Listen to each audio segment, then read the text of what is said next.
back to the Fraud Street Fandom Podcast, or as some may call it, the number one Flyers hockey pod in the local Milford, Delaware area.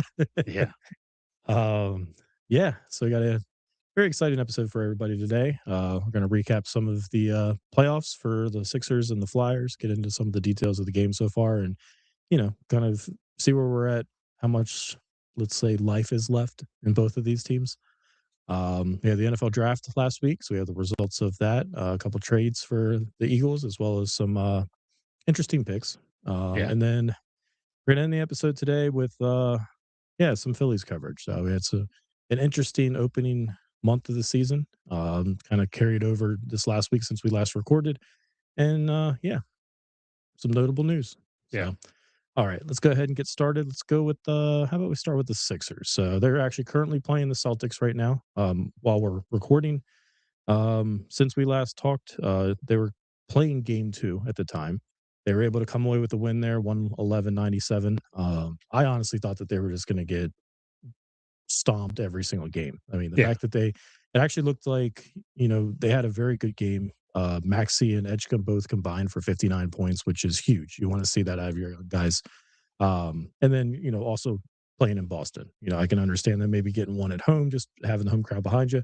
Yeah. But, to take the series tied up 1-1, especially after losing by 30 the game before, I thought was, an impressive bounce back.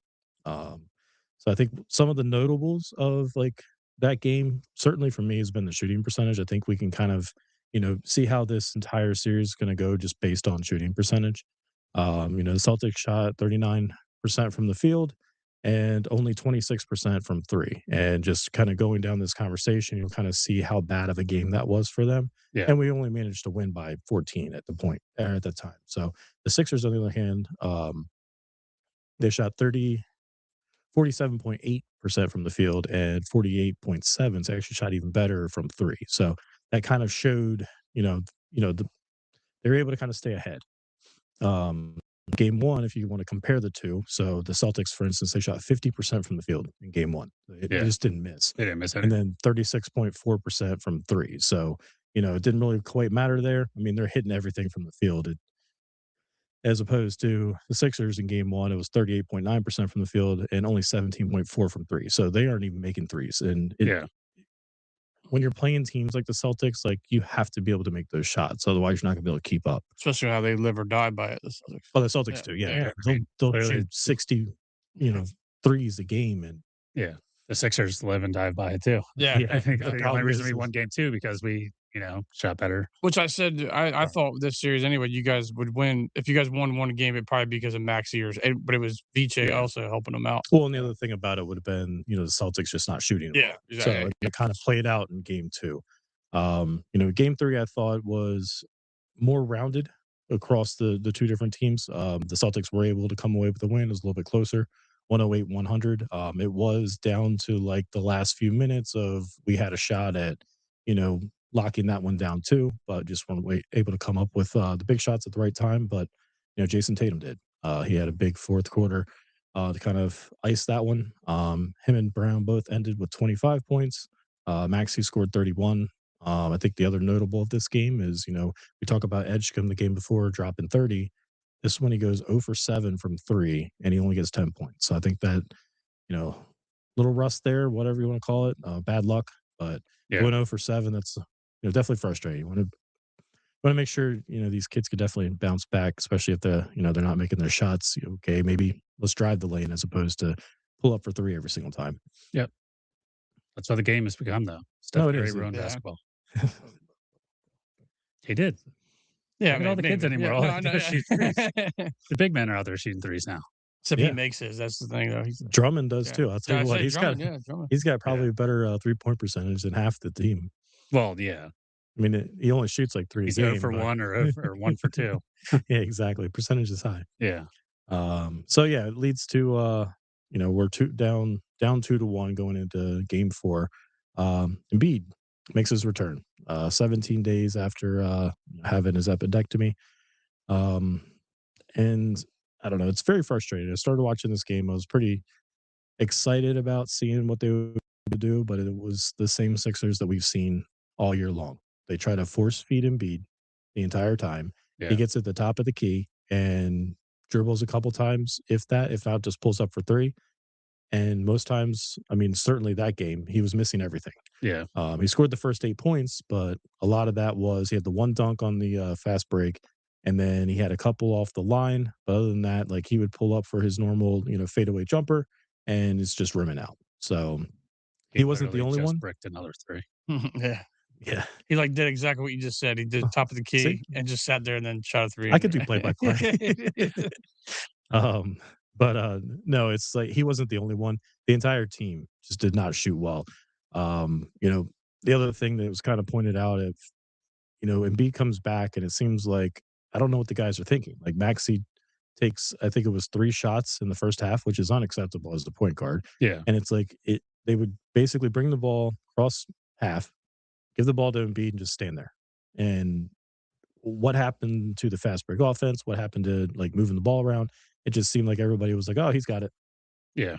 But at that time, or I think early on in the game, there was a lot of misses both by the Celtics and the Sixers. Like nobody can get something to actually fall in, except for the sixth man of the year, Peyton Pritchard.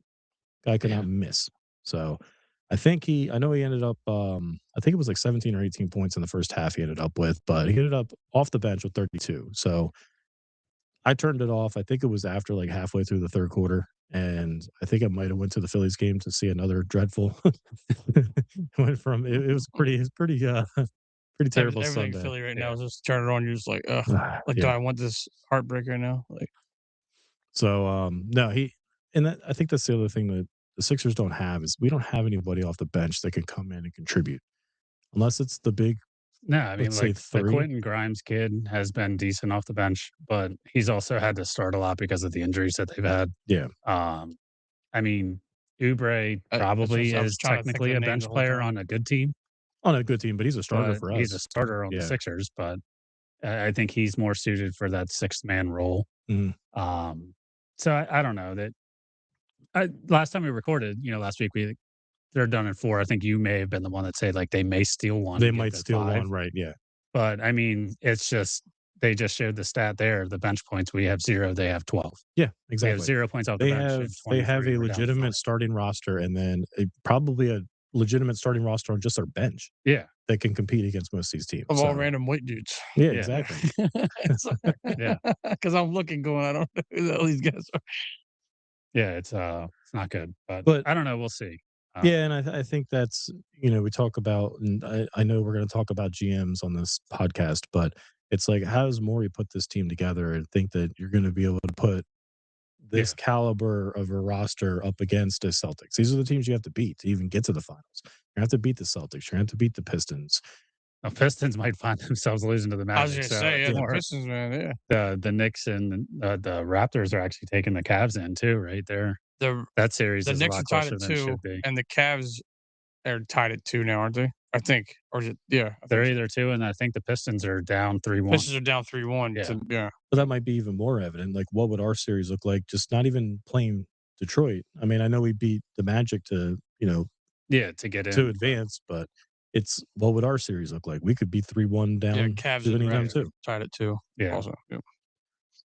So I don't know. It's been an interesting playoff so far. Out of the East, there's no real like heavyweight, I guess. I would say Maybe Boston. Boston. I say I'd say Boston, Boston. yeah. But yeah. either way, like if they have a bad night, they have a bad night. They're going to lose. Yeah, but it's only one night. And Yeah. this is also a Sixers team that's not very good.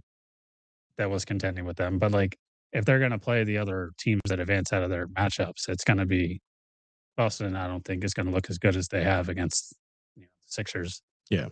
So I don't know. We'll see. Yeah, The West is what LeBron taking the Lakers. Well, because KD hasn't played a game. Like if we're going to get Luka into all, hasn't either. yeah, Luca hasn't, right? Yeah, but I mean, KD's been sitting. Then all of a sudden, last night they won by like 30. I was like, well, where's that been the whole goddamn series? Like, and then what the Nuggets versus Timberwolves. Timberwolves have a couple injuries. They're still up 3-1 right? in Yeah, that series. that's insane. But I think the Nuggets did win last night. Yeah, but and then the Spurs are they should handle the series. they're They lost 3-1. Wemby. That's because of the concussion he had. Yeah. But he'll be back. He is back. He played the other night. Yeah. So we'll see how it goes.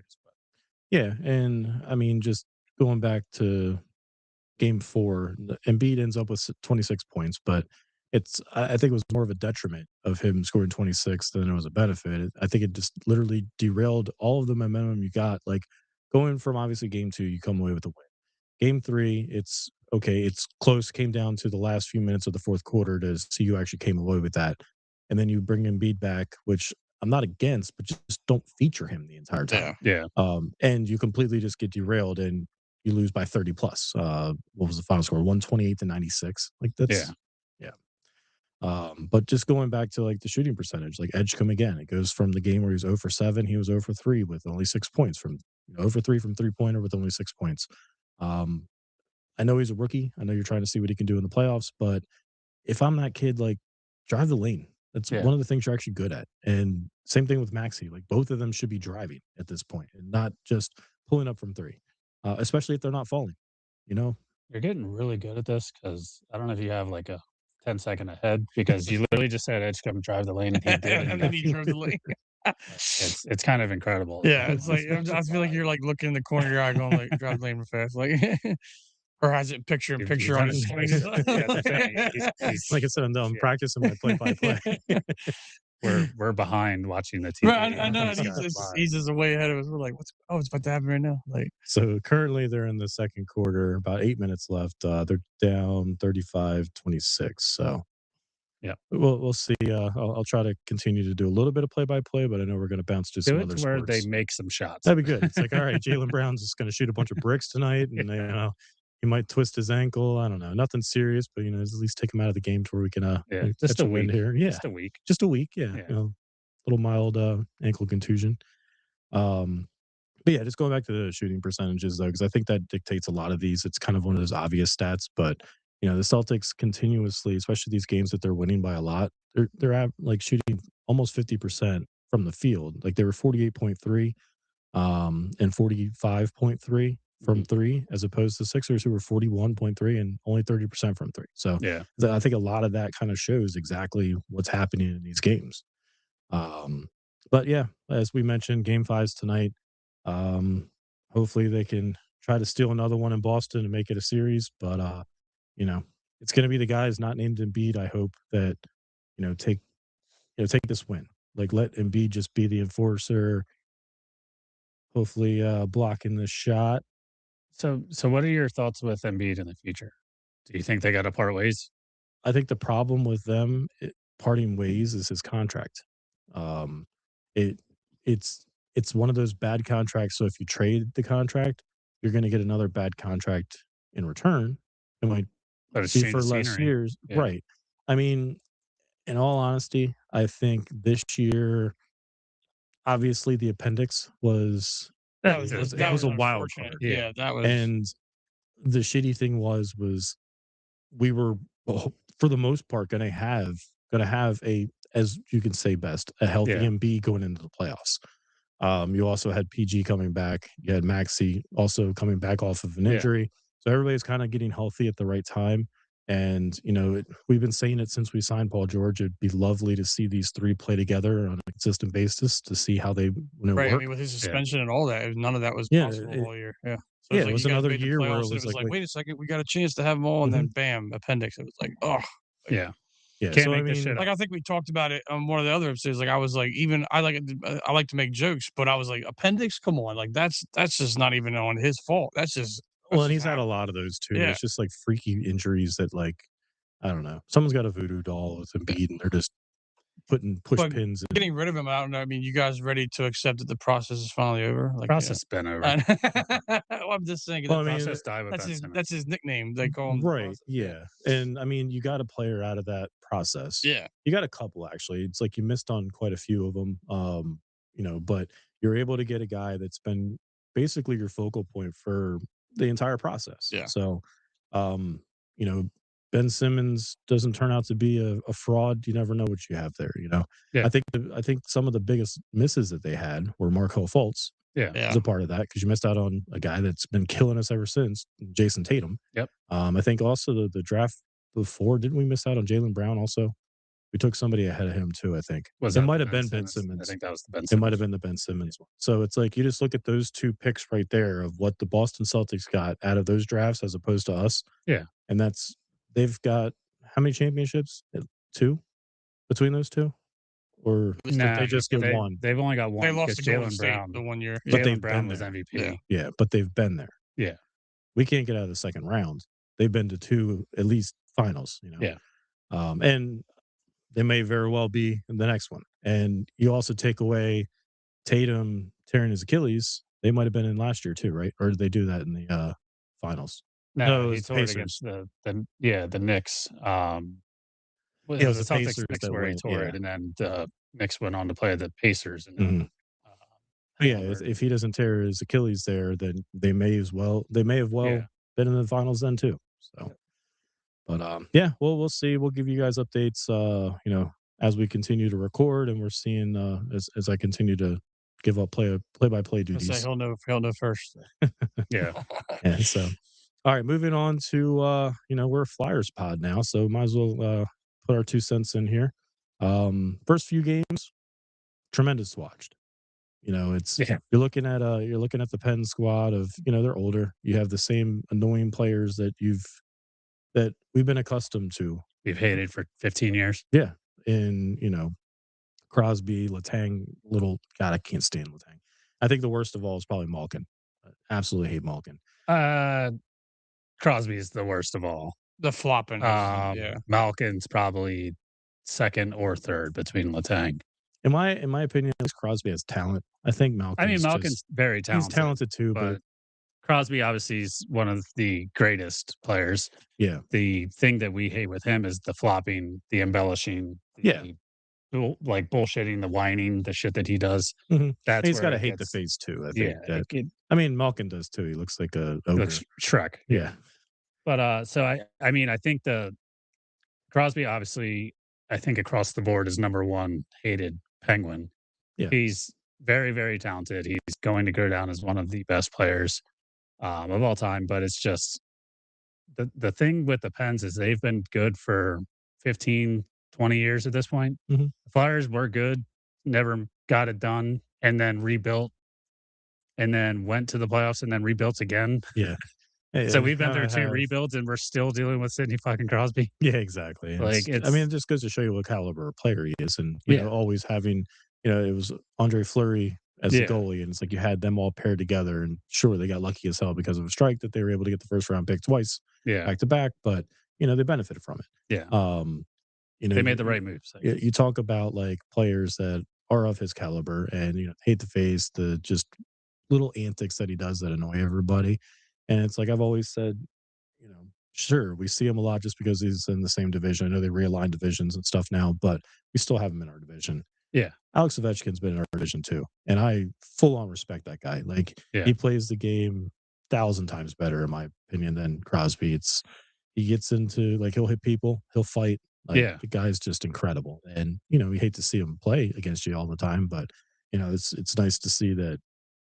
Just comparing those 2 greats of Yeah. our this last, I guess, a century, but I think I mean, Crosby's got more championships, so he's got more cups. Obviously, Ovechkin got one, like 5, 6 years ago. yeah, but it's Ovechkin and who, as opposed to Crosby and Malkin and Fleury and Letang. yeah. And it's like I know he had some help Ovechkin a little bit, but he didn't have the same, let's say, roster that Mhm. Crosby had. Yeah. No, I agree that the talent of the team was not as high as the Penguins when they were winning. But regardless, it just, is fitting that the Penguins aren't going down. Mhm. They're- No, they're not. I mean, so game 3, the Flyers end up going up 5-2. So great game to watch. Absolutely great.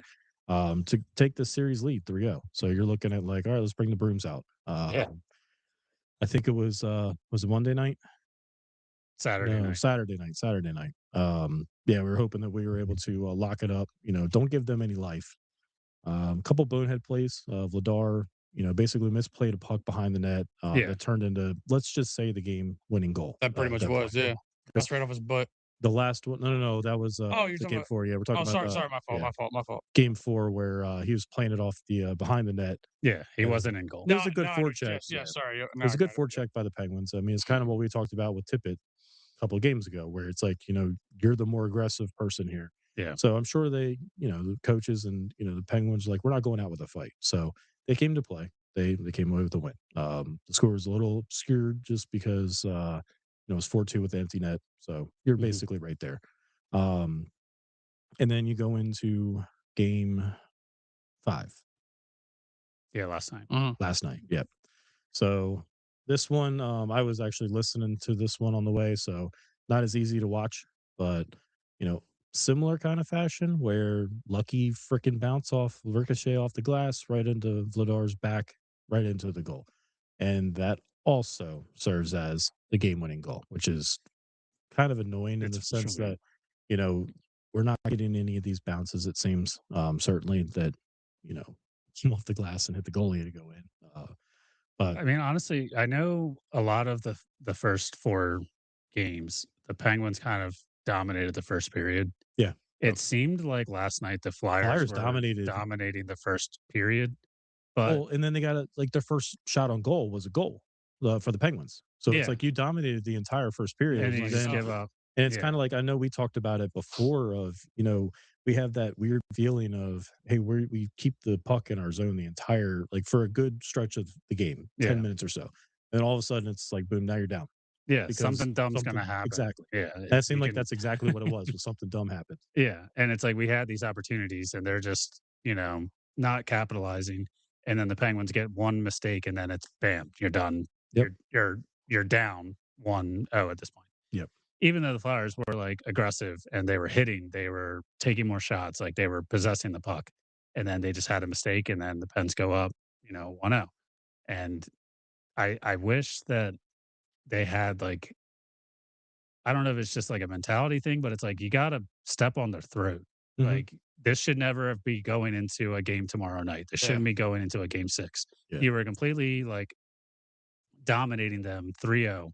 You were in all of their heads. They were doing dumb shit because they were pissed right, they off. were hitting. Yeah. And then you Mhm. just take your foot off the brake. I don't know if like the ref stepped in and was like, "Hey, you cannot do this or we're going to like put you in the box immediately."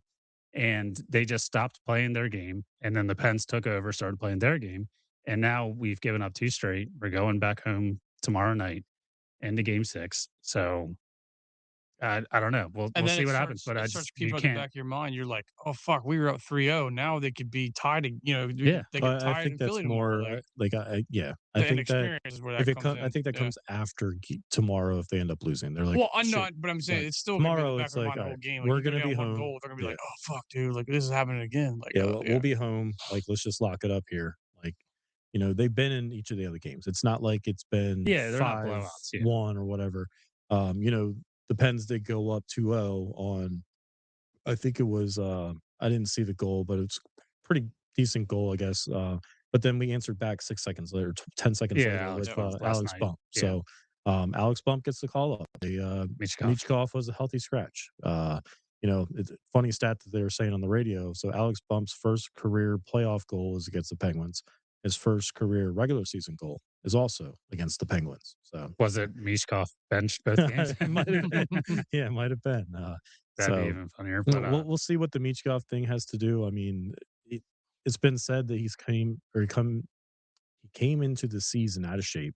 Is like even his off season, like he was all over.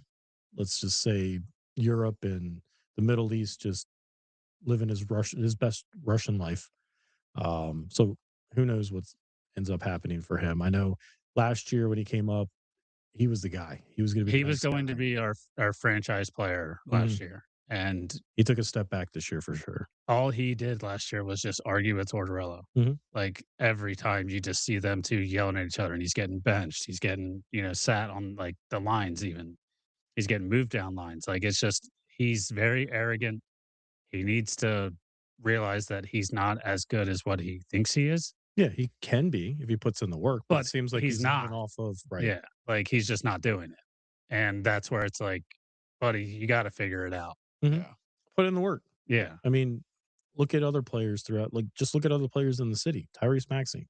Yeah. He put in the work in the offseason, and he's actually been one of the best players in basketball, not just on the Sixers, but in basketball. Yeah. So it just goes to show you might have the talent, but I mean, we saw a guy we just talked about him. All the talent in the world. They want to put in the work. And guess what? He's not even playing in the league anymore. Ben Simmons. Yeah. Well, even on his own team, the Martone kid just come up Yeah. like a month ago, and he's already made He's more leading the team in more shots. impact Yeah. than he's making. Yeah, it's like how Yeah. like you should take a bit look at that kid. That kid might take your job altogether. Yep. Yeah.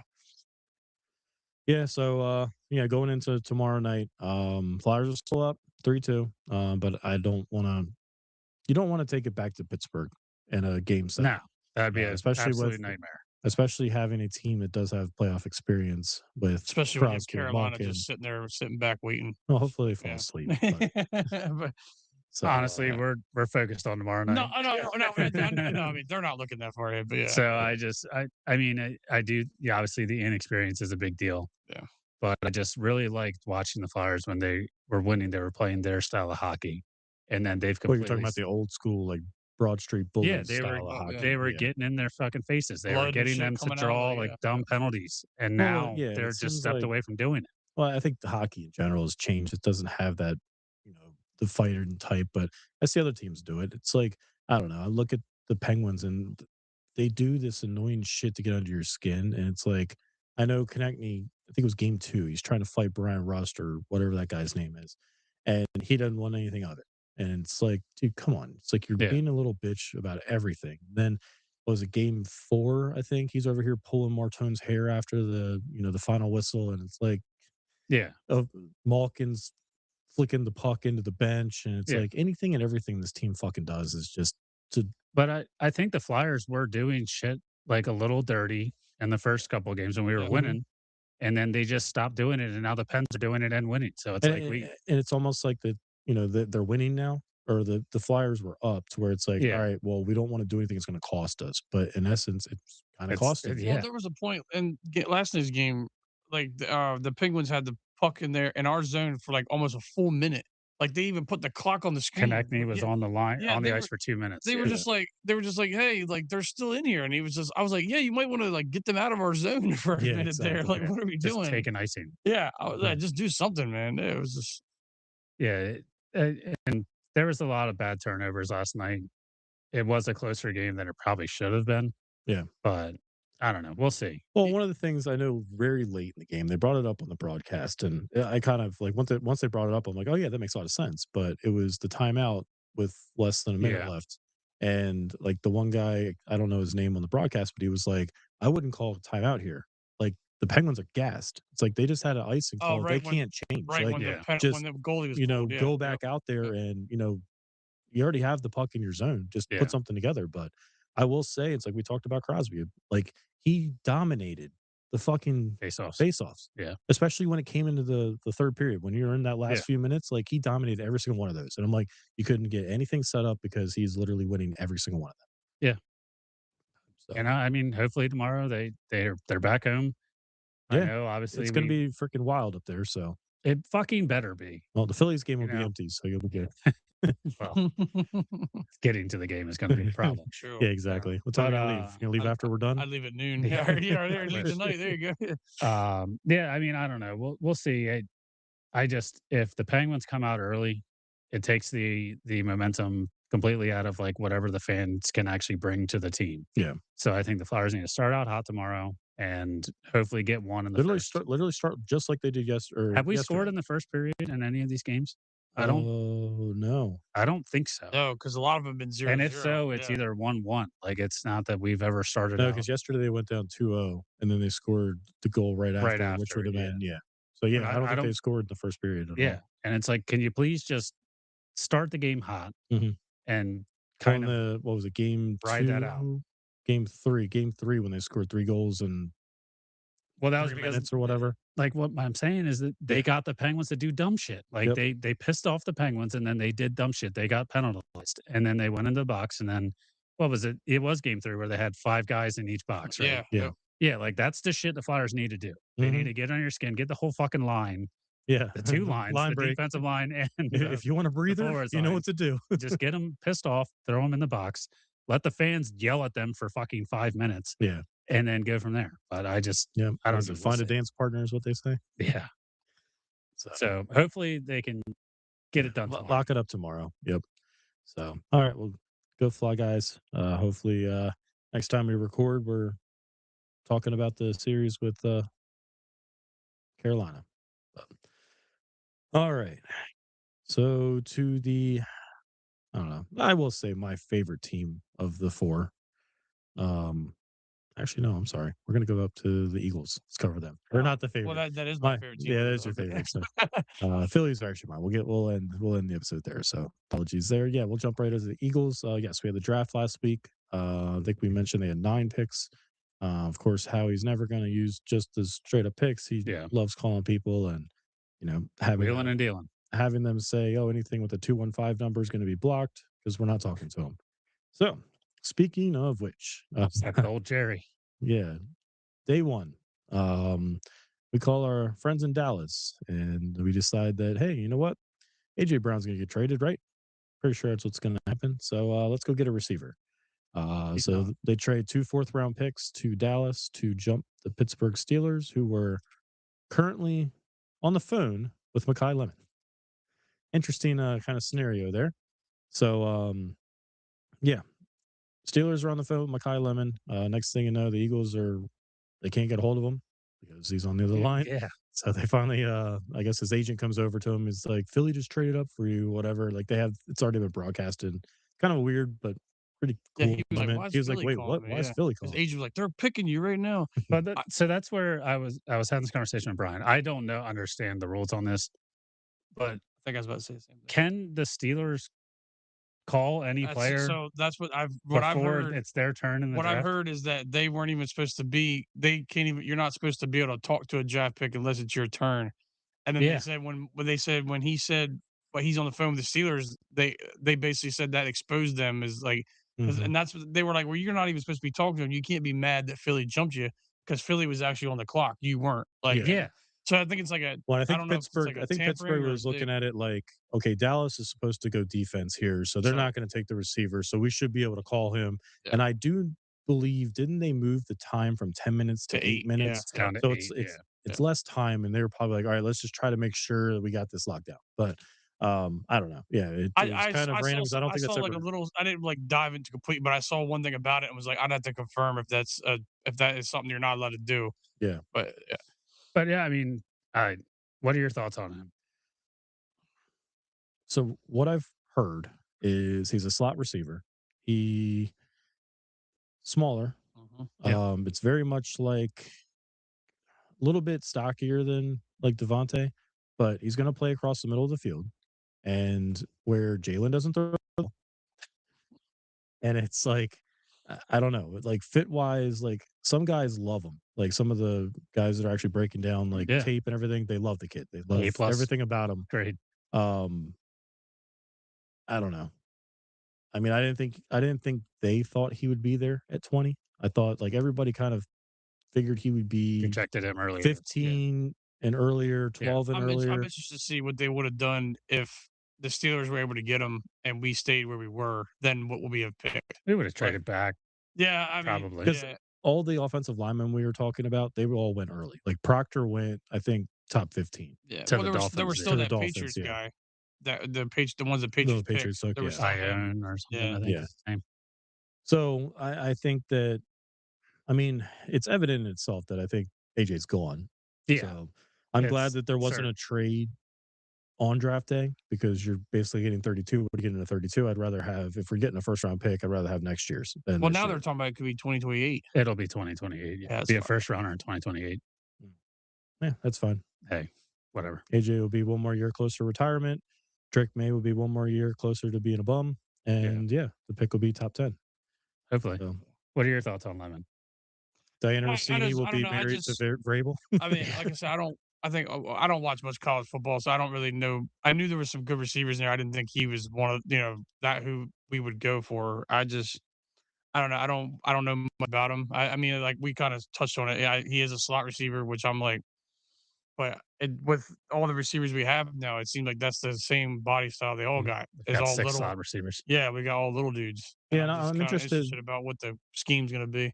And then when Well, we get to the other, it when we is get going to to the be a other new players, it is yeah, going to be a new scheme with right. Mannion coming in. It seems like,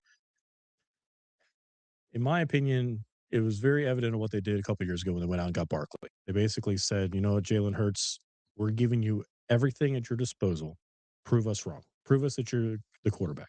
It seems like this year it's kind of similar, but it's like we're changing the scheme. It's going to be Mannion's scheme.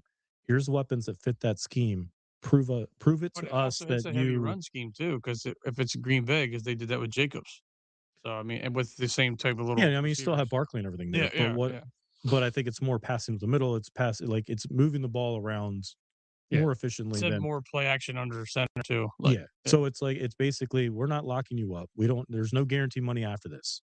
Here's your year to prove to us that you are our franchise quarterback, and then we'll talk extension after that. But they're kind of holding out hope that he takes this Mannion, offense. and it like, opens them up. Like, Exactly. yeah. Yep. And here's the weapons that'll help you do so. You know what I mean? And then we'll So lose Mannion next year, yeah, yeah, and yeah, exactly. we'll be in another cycle of Yeah, I getting an mean, like offense another OC, coordinator. and Yeah. like, oh, here we go. That's all right. Um, Another next year. I don't By even the put time he Benny coming in. retires, he's going to know every offensive scheme Yeah. ever. He's going to be the greatest offensive Oh yeah, coordinator. I had yeah. that played 10 years ago. I had that He same can thing. be a defensive coordinator. Yeah, Yeah. yeah. No, I mean honestly, I'm not a huge fan of this. I don't like it. I don't like the size of the receiver. I would prefer I who was was gonna the say, is kid there another for Indiana, Omar Amari Cooper, Cooper? Oh that yeah, Yeah, went yeah. later. He's a bigger he's a receiver. bigger. He was like an AJ Brown I size prefer the one receiver. we have. AJ Like, Brown's only like 6'1". yeah, He's but not he's even Oh, yeah, maybe yeah, he's but more like like get he's off that me. I'm gonna catch build that of ball. a yeah, Yeah. type of but receiver, larger. the Lemon guy, I think he's 5'11". There's another receiver that went that was 5'11", and I'm just like the receivers aren't built like they used to be. I think the Carnell Tate guy, Yeah, I think he's the six Tennessee. three or so. So he's a little bit of a bigger guy, but Mhm. the height isn't what the Eagles have been kind of prioritizing in receiver for a while. No, I Like mean what all To of their height. who I mean Yeah, Jalen I mean Rager wasn't tall. Like Jordan AJ's Matthews, been I guess like maybe. AJ's the tallest guy you had on the field. Yeah, but I think he's only like 6 foot. Like Yeah. that's where But he's it's not like stocky. He's like more he's like not get off towering me. over Like, yeah. guys. So Mhm. that's where I was thinking that if they were going to go get a receiver, go get a big guy to be the number one or 1A if you have, or 1B, I guess, because Devontae should be 1A. Well, Devontae, we see where he jumps up, like he can jump and get a ball on people. But I don't know if like this guy, I don't know if Hollywood Brown and all them can do those jump balls. Like they're going to be Yeah, more I predicated mean on Devontae's getting. very good at jump That's why, balls. Like yeah, he's the only one. he's Yeah, I very don't good know at what it. these other guys are going to do. But like But I said, when we get to the later picks, whatever, that's Mhm. where that is where I think like with Goddard and Well, how all well, them. what the next pick? I mean, Yeah, yeah, so Eli Stowers from Vanderbilt Vanderbilt. took Yep, him out as a tight end. He actually was coached by, you just mentioned I him, saw. Jordan Matthews. So it's one of those things where I think this is the tall playmaker that you're looking for. Yeah, And hoping I know a lot of guys. Again, I'm not a draft expert, or even like I don't watch much college yeah, football, but hearing from kind of the other guys, like people are high on this kid, yeah. especially as a tight end. just makes you wonder, like, is he going to be like what they wanted Johnny Wilson to be? Like, Yeah, yeah, Johnny he's not Wilson, going to like be he tight just end. can't He's stay going to be a healthy. big Yeah. receiver. Yeah, yeah. Yep. So I mean, hopefully this is the next tight end for the foreseeable future, and you have somebody locked up for Dude, 4 or 5 I years. would love if Goddard just keeps signing 1 year, 1 year $5 deals. Yeah. million Oh dollar yeah. deals. Yeah. If I he mean, if he's catches doing 10, this 10 pretty, touchdowns a year, yep, $5 million, sure. yep. Keep it up, buddy. So I don't know how Eli Stowers is when it comes to, and I don't know if it's Stowers or Stowers, but I don't know how he is blocking or if he's just a receiving tight end. He's big. I saw like So one highlight where he did like a little route and called something. And I was just like, is this what's supposed to excite me? But like, how many more plays to Well, I see? But remember we'll like see. it's funny because we talk about big receivers and Jordan Matthews, who was Yeah. his coach or whatever, and Yeah. like Yeah. he was pretty touted coming out of As college soon as I too, and saw that, I was yeah. like, "Oh, now I see why we drafted him." I was yeah, like, yeah, as soon as they showed that it's picture, I was always a like, tie. "Oh, it makes sense now." Like, Well, the one thing that Jordan Matthews always had was he was an effort guy. yeah, Mhm. oh yeah. Oh yeah, He was, I'm gonna go I have a sprint Jordan the Matthews jersey. Yeah, entire, so what was his family, something with Jerry Rice. What was yeah, there was some so kind yeah, of yeah, connection with him yep. and Jerry Rice. But he was, I'm gonna sprint down to the end zone every goddamn play. yep, And it's like, hey, that's awesome. mhm, But you also need to produce when you yeah, need to. Yeah, yep. And didn't he transition into a tight end with he the did. Yeah, Niners or yep. something at the end of his career? When he left the Eagles, he became a tight end for the Yeah. rest of the time. Like, And "Oh, then I he can't make it became a in." tight end coach Yeah, and Yeah. then became at Vanderbilt. Yeah. So I don't know. We'll see. I overall I don't know. I don't watch enough college football other than Yeah. like the premier games Right. to know if these players are good. What's Lemon won the Balintikov Award, Yeah, so see, Well, they Vader, top Eli receiver. Stowers won another award too. So the they two throw guys out that they you throw out brought those in are awards for kids, and I'm just like, what does that mean? Like, Yeah. I mean, well, it's it's like the literally best like, yeah, offensive right. or best But players or hey, whatever. Yeah. if we're going back to what Howie likes to do in the draft of just draft good talent and find positions for them, that's That's kind what he of what kinda they did. did, right? Yeah. You have Um, two award winners that are basically, at your fingertips, yeah. and you jump Pittsburgh to get them. I just really don't. I really hope that Lemon's not like a Nelson Aguilar. No, it's the same school. The last I, that's why. That's where. to say. It feels I'll like take that. I'll It take feels like Nelson that draft Aguilar over pick. Jalen Rager, but Well, at least he's I from. mean, Aguilar did show up in the Super Bowl. He did He play did, well. yeah. but that's where I feel like that's a very strong comparison in my mind. Is No, yeah. So we'll see. I mean, like I said, I think this upcoming year the offensive scheme is going to be completely different, hopefully, than what we've seen in the past. Otherwise, I think come next year we're going to have a new quarterback. Because if it doesn't change, it doesn't work. Then I think that he's Oh, I the mean, that's the whole. he's the denominator that I think is going Yeah. to be cut off is the quarterback. I think it's going to be run heavy because like you don't have 6, 7 tight ends on the roster now to not be having blocking schemes. Well, 2 now you tight got ends. 8 to 10 wide receivers. Yeah, yeah. So maybe one less after June 1st, but maybe we'll it's see. a package with AJ. We sent AJ and his boy Elijah Moore And that- his supporting staff. Well, and did you see the speaking of the guy, the Patriots thing? There was something about only because we brought the trade up. They said that we might be trading for that. We might be getting that offensive tackle that the Patriots drafted. Like they were saying, instead of getting a first round pick, the Patriots might have drafted that kid. At what, 32? Yeah, they might have drafted him to send him to us for AJ. That was one of the scenarios they thought could play out. I was like, hell, if we're getting a first round player, that'd be sweet. Yeah, I don't know. I don't see it I'd rather happening. the unknown. No, I don't see it happening, Yeah. but that was just one of the scenarios they said, like, maybe they drafted that kid knowing, like, "Hey, we'll draft him and we'll give you him with AJ." Yeah. Do you want to cash your lottery ticket now, or you want to wait 2 years? What's that? Like, If we're Oh, for trading, the- yeah, right, yeah, like, yeah, no, I it's understand, exactly what that yeah, comparison would yeah, be. yeah. Yeah. No, well, I don't know. It's like, is the lottery pick a offensive tackle that you may not know? Like, Sorry, do you want to scratch that ticket off now, or do you want to scratch it off in 2 years? Yeah.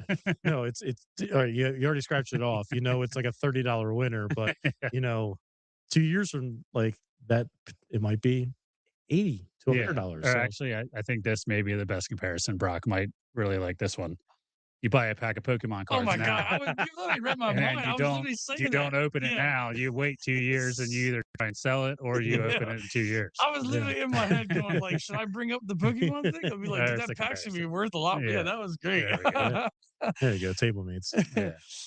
So no, and then the third round they draft a tackle, massive tackle out of Miami, Dude, Markel it's so Bell. fucking Yeah. big. So you're gonna have like two legit like towers Yeah. on the outsides with Mailata and this Bell. Yeah. I mean, Lane Johnson's not short either, but it's like you talk about a short quarterback throwing all over the field. It's gonna be To impossible. short receivers. Yeah, to short receivers, right? Like, can he see over top of this Yeah. line? Yeah. Well, hopefully they play like Lane does and just push everything out. Just So open up. Well, yeah. you kind of want that anyway because that's where he should Steps step up, up and hey, let's use our legs a little bit more too. Yeah. Well, I hope so.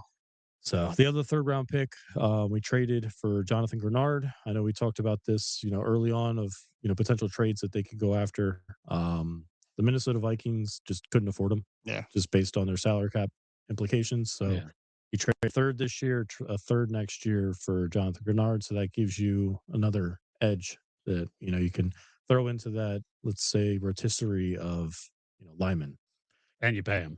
And you pay him. So it was a 4-year, 100 million. Yep. Yeah. And 50 was guaranteed, which I think it pretty much means It's like the Jalen I think Phillips, yeah. that's what secured it up for getting rid of AJ's because they're gonna get rid of AJ's money and then that's gonna his be money is his, gonna yeah. go on the books. Yeah. But no, I like that trade. I know we were talking about what do they do at Edge and as far as trades go in free agency, and nothing came to fruition.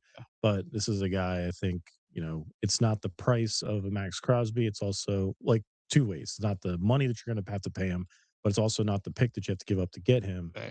It's somebody that's been productive, and hopefully it's a guy that can be alongside Jalen Hunt and just give you some edge pressure. It makes you think about they picked up Smith's contract or 5th year option. It makes you And wonder Carter. about And him Carter, and yep. Carter.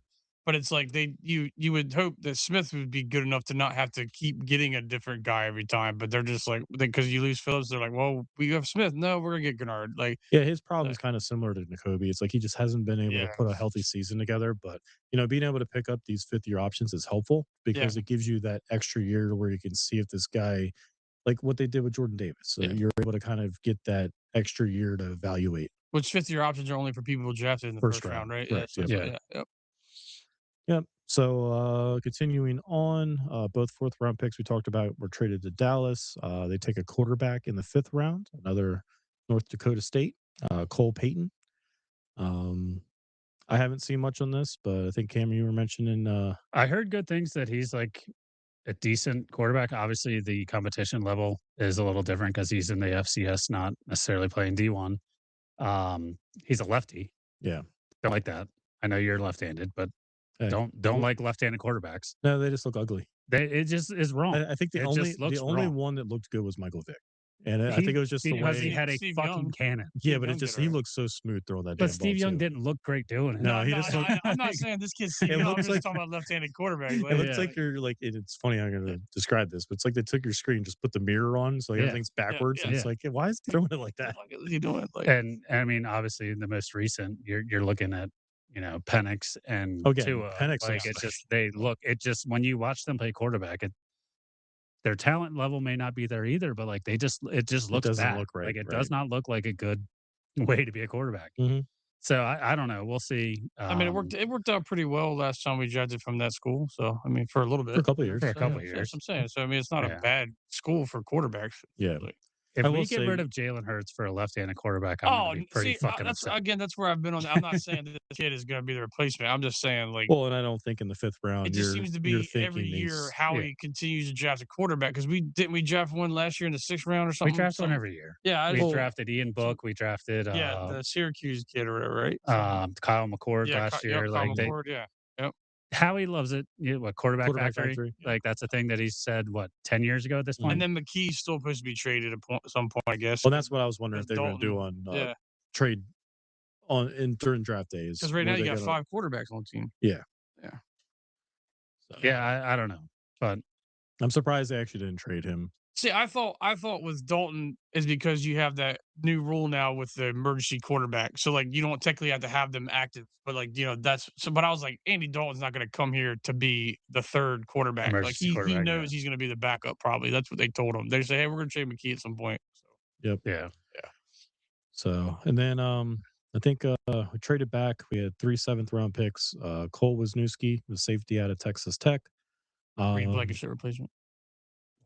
I hope not out of the 7th round. I just because he's white. I make Yeah. it white. Yeah. See, he got it. That's So, literally my whole less, point. with that. less I was like, exciting whites. just a white safety is all. Mediocre whites. He might join the pod. Yeah. I think this is UR Bernard. You are Bernard. UR Yeah. Bernard Oh, that's out of right. Nigeria. Defensive tackle, lineman, massive Hybrid? individual. Yeah. So I think we all saw the comparables. Like his numbers, attributes are literally Myles Garrett. He's an Not athletic saying- player like Myles Garrett. Yeah. Not saying he's Myles Garrett. This is a project. Myles This Garrett is from the Wish. combine. It's basically like, all right, so Mailata took 3 years probably of polishing Yeah, before 2 he to 3, became. yeah. So this But is he like also had Stoutland. So. yeah, this is like a 3-year project where you're hoping that, hey, maybe this guy turns into something. But And it's a 7th-round pick. it's a 7th-round pick, exactly. So it's like you give this kid a shot, and you never know. But massive individual. So Yeah. we'll see. I'm rooting for him because I think that'd be awesome. That you give this kid an opportunity. It kind of shows that He's motivated the too. You NFL. know what I mean? Oh, No, he's like, 1,000%. I get out of yeah. Nigeria. Like, hey, I'm back. But it kind of shows you how the NFL is trying to expand into the international, world. Yeah. And picking players out of these different pools, and giving them the opportunity. So we'll see how he progresses. And then the last pick of the draft, not the draft, but the Eagles draft, Keyshawn James Newby, edge rusher out of New Mexico. So I mean, they kind of addressed all of their needs, and for the most part, they drafted a tackle, they got a safety, receiver, and a couple just tight end. Yeah, they kind of just did what they needed to do. I think the biggest addition, honestly, was probably the Grenard. Yeah. Oh yeah, that's the biggest piece out, like by far. Mostly because he's proven. Like That's what you're getting out of him. Everybody else is kind of like, well, we'll see. Yep. So, all right, now to my favorite team. Hold on. And Oh, So never mind. Kevin sent in a question, our number one listener, and he said, "What are the pod's thoughts on the Eagles not focusing too much on defense in the draft, but no defense picked up until the 7th round, and that person being a player that never played organized football?" So, kind of like, are you guys okay with the draft strategy of kind of just tackling all the offense in the first rounds and then waiting to the 7th to get defense? All right, I'll go first. So as far as defense goes, defense hasn't been the problem for this team of the last few years. It's been the offense and just the inconsistency where it comes Yeah. to the offense. There's a lot of money that's eventually going to be coming up that you're going to have to pay your defense. Yeah. mhm. So plus you also don't have a lot of holes on the defense. I think the only ones that come to mind is safety, and then obviously the Linebacker. edge rusher. Yeah. Oh, linebacker a little bit, but I think the two key ones are probably edge first and foremost, and then most likely safety. But you're hoping that you know the kid from last year that got hurt, Makuba. Makuba, can Yeah. kind of step up in his sophomore year. And We don't really want Marcus Epps to have to be playing as I much. mean, Marcus Epps He's hasn't fine, played but bad, no, but but I it's mean, just he's not like going to be your starting safety, He's but better as a than Sidney backup Brown. guy, yeah. oh yes, yeah. So as far as defense goes, I think you have a lot of those key players already on that roster. Offense is on the older end, especially when it comes to offensive line. Your running back's not getting any younger. Even your receiving core, AJ's getting up there in age too. Plus, you're already counting him out. You Yeah. don't have a tight end on the roster. They're a bunch of 1 year guys, and you got to try to fill in pieces there. I mean, that's the problem that has been the problem over the last 2 years. Is just actually probably since Jalen's been here. It's every other year of good year. I mean, even in the good years, it's like you have those games where like, what the fuck are you guys doing? Yeah. And if it wasn't for Saquon carrying them in 2023, then Yeah. so I think like I'm good with going receiver in the first round. I hope this kid turns out to be what we hope he can be. I like the tight end. I hope again Howie's done well in the second round, so I'm hoping that continues, especially drafting good players there. Um, and then as you get into like the third through sevenths, it's like you're taking flyers on people, but if this Bell tackle can be the next Hope so. He's just left tackle, then that's a big addition in the third round. Yeah. That's taking the spot of a Hall of Fame left tackle in Lane Johnson. Yeah. What are your thoughts? so. I mean, if we were talking about safety, like we're hoping for Kuba, I would have obviously the dream would have been Caleb Downs. Well, yeah, I mean, He he went went that top 12, 15, right? right? yeah He yeah went the To 12, Dallas. the Dallas that would have been like the 11. 11. Sorry, that right there would have been like, shoo, like if you're gonna get somebody that would. But even so, we made the joke about white safety, and 25. The Bears got that Dylan Thieneman guy. So I Mhm. mean, From so, Oregon. from Oregon, yeah. So there was options there for safety. I mean, O line was obviously number one. I think the Like, thing though but with safety is like, do you really take a safety in the first round? They're a no, playmaker. yeah. I mean, either one. I I mean, mean, if it's Caleb Downs Downs, at 11, okay, but right? it's a guy that's going to fall into the second round and you have to pay him that much more just being a first round as opposed to a second round. Like it's funny because just not to derail your No, breakdown, you're but fine. like I heard on the radio, it kind of makes sense of like they talk about the value of first round picks and positions. And, when it comes to running backs, if you draft a running back in the first round, you're automatically paying them this price, Mhm. which is already more than most veteran running backs are making. So does Yeah. it make sense But you can to, get the 5-year deal, though, too.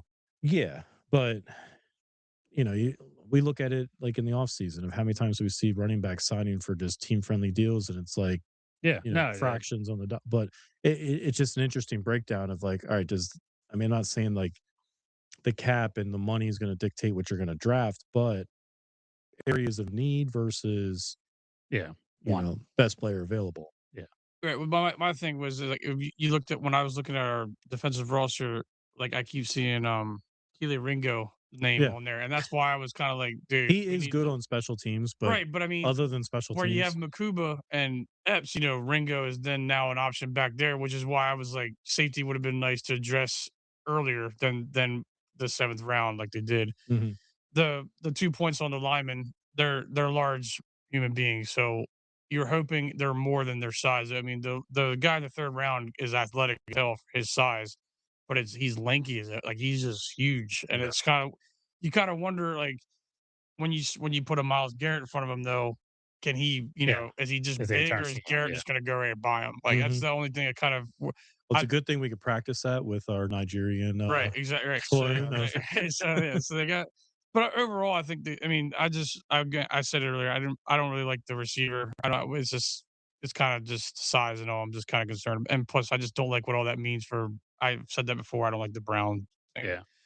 but then the tight end, I like it. It's not bad. I mean, I still don't know what we're doing at tight end with how many we got, but Yeah, and I think you're it's hoping that he's a long-term yeah. fix, Oh, and these well, yeah, guys he are definitely. And then Goddard's obviously, but it's just like who are these other dudes that we've all I think a lot of them are special teams, blocking blocking? tight ends. Yeah. It's like you bring Goddard back as just a familiar face, and honestly, you got a team friendly deal. It's what was it, 7.5 million or something like Yeah, that? oh, Maybe yeah, not even it that. just makes you wonder sometimes what are the formations gonna be? You know, Yeah, it's just like, are I mean, you as really a gonna red have zone threat, especially last year, like yeah, he was tremendous, yeah, and so so you give this kid, time to develop too. It's not like, some of these tight ends are taken in the first rounds or for early rounds. It's like, all right, you're the guy. yeah, it's like, here, right, you're just supposed to be up here and be this good now, like, right Mhm. away, yep. Yeah. I mean, honestly, I think they kind of solved the need because if we really look at it, the third round pick that we traded for Grenard is getting defense early. So we got an edge rusher. In free agency, we signed a cornerback. We got Reek Woolen. Yeah. Mhm. So we'll have our secondary kind of or our cornerback positions kind of solidified. Oh, Yeah, yeah. with the The 3, yeah, D line should be for a set while too. because I we mean, for at signed least a couple years, the yeah, secondary. we signed Jordan Davis. We still have Jalen Carter. We get Jalex Hunt. We have Nolan Smith. We bring Still in got Grenard, Ojomo. Yep. the Ojomo, Jomo as yeah. well. And then the linebacker position, we have Campbell. So obviously, like you're losing N'Kobe at that point. Yep. So I think kind of like to what you're saying, Brian, is that a lot of the holes were offensively Mhm. more so than it was defensively. But to There's a lot your of point unknowns too, also yeah. is Lemon, like who knows? Like Yeah. I just I'm not sold on this kid. I hope he's the greatest goddamn receiver from USC ever, but I don't know. Yep. We'll see how it works, but I don't think that the team went in thinking defense was a need I think they because went best they knew they available. were getting the edge with Grenard. Right. Like they Mhm. knew that was happening. Yeah, it seemed like that was leaked before the draft. Yeah, so they're aware that that's going to happen. So I think they're going to focus on the offensive side of the ball, and I think they kind of just went like, "Hey, we're going to go get these athletic fucks and then see what happens." Yeah. So we'll see. Obviously, a lot of what the Eagles' success hinders on is what Jalen's going to be, and also our new offense coordinator. Yep. Yeah. So Agreed. So, but, yeah, so moving, anything else on the Birds? no, good No? birds. Alright, good Birds. Alright, so now we're gonna jump into, the Phillies discussion. So 1-5 since last time we talked. I know leading up to that, we had a couple tough series with the Cubs. Cubs have been playing us very well this year, as some would say, very elite. Um, Yeah, but and then we had the Braves for the weekend. The Braves are just on a heater right now. They've been playing very good baseball. two of the hottest clubs. We played them in We've four out played of five them, yeah. I series. think our yeah It was Cubs Braves or something. yeah. Like we've played 4 out of 5 series against them. So I think some of that should have been taken into consideration with what we're eventually going to talk about, but it wasn't. So after since we last talked, 1-5, the only win that they got was Wheeler's return Yeah, on Saturday, which was good to see because it was kind of like, all right, what are you going to get out of him? He's had like up and down performances down in the minors. Of yeah, doesn't seem like his velocity's back. He's getting hit around a little bit. Certainly didn't have good defense behind him, but hey, someone say you come up to the big club, you don't have good defense behind you here either. yeah. Um, so you know, currently we're tied for last place with the Mets, so we can't even enjoy the fact that the Mets suck too. God, that's the most infuriating thing about this Can't is even that I talk can't shit. even talk shit about the Mets. It's like Mets go on like a 11-game God, losing it's so streak, and we fucking follow annoying. up. We're like, "Hey, hold our beer." Actually, we'll hold each We other's felt beer. bad. We'll join you guys. Yeah, Yeah, exactly. So currently tied with the Mets in last place. We're both 9-19.